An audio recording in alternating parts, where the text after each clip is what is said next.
Magandang hapon mga kababayan. Narito na ang pinakabagong weather update natin ngayong araw, Thursday, July 24, 2025.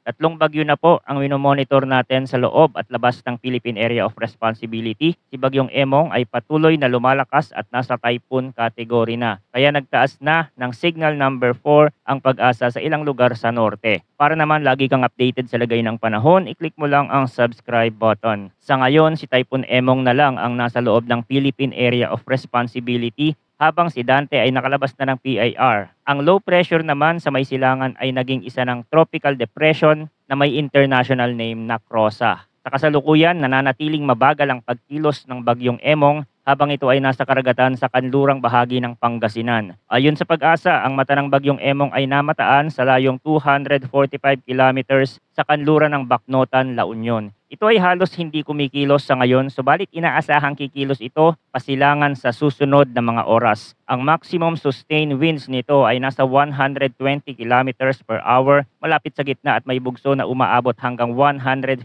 kilometers per hour. Nakataas na ngayon ang mga tropical cyclone wind signal sa iba't ibang bahagi ng Luzon. Signal number 4 ang itinaas sa Ilocos Sur at sa pinakahilaga at kanlurang bahagi ng Pangasinan. Inaasahan dito ang sobrang lakas ng hangin na aabot sa 184 kilometers per hour sa loob ng 12 oras. Samantala, signal number 3 sa natitirang bahagi ng Ilocos Sur, buong lalawigan ng La Union, hilaga at kanlurang bahagi ng Pangasinan, timog na bahagi ng Abra, kanlurang bahagi ng Mountain Province at kanlurang bahagi ng Benguet. Posibleng maranasan ng mga hanging aabot sa 117 kilometers per hour sa loob ng 18 oras. Nakataas din ang signal number 2 sa mga lugar ng Ilocos Norte, natitirang bahagi ng Pangasinan, natitirang bahagi ng Abra, Apayao, Kalinga, natitirang bahagi ng Mountain Province, Ifugao, buong Benguet, Pabuyan Island, Hilaga at kanlurang bahagi ng mainland Cagayan, kanlurang bahagi ng Nueva Vizcaya at hilagang bahagi ng Zambales. Ang mga lugar na ito ay posibleng makaranas ng mga hanging aabot mula 62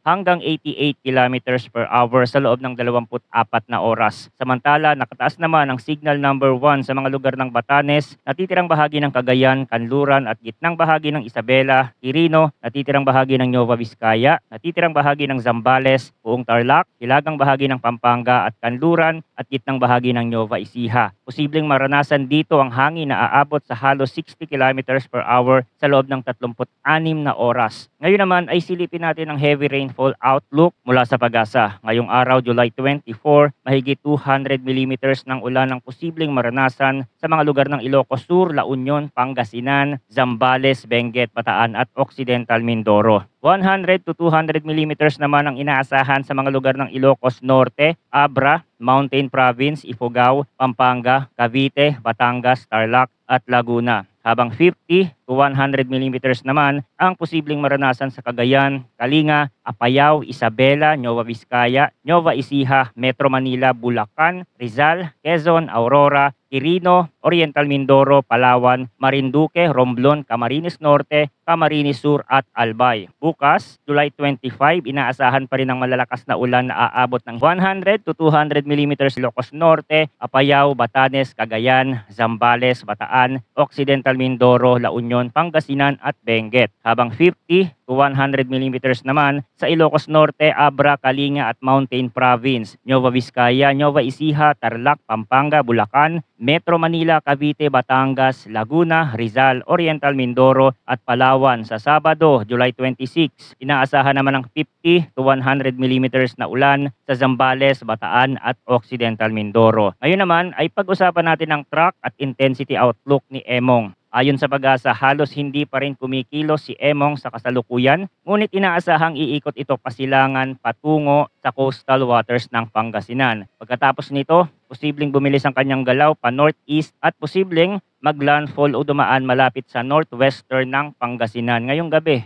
Posible rin itong maglandfall sa La Union o Ilocos Sur mamayang hating gabi o kaya bukas ng madaling araw. Kapag natawid ni Emong ang hilagang bahagi ng Luzon, inaasahan itong muling lalabas sa Babuyan Channel bukas ng umaga o tanghali. Posibleng dumaan din ito malapit o sa mismong Batanes sa pagitan ng hapon at gabi ng Friday. Bagamat may posibilidad pa ring bahagyang lumakas si Emong bago maglandfall dahil sa maganda ang kondisyon ng atmosfera at dagat, posible ring humina ito ng bahagya kapag nagsimula ng makaapekto ang kabundukan ng Hilagang Luzon. Kaya't mahalaga ang patuloy na pagmomonitor at pagantabay sa mga susunod na ulat ng panahon dito sa ating channel para sa pinakabagong impormasyon. Maraming salamat sa inyong walang sawang pagtutok. Huwag kalimutang mag-ingat, maghanda at manatiling ligtas ngayong tag-ulan.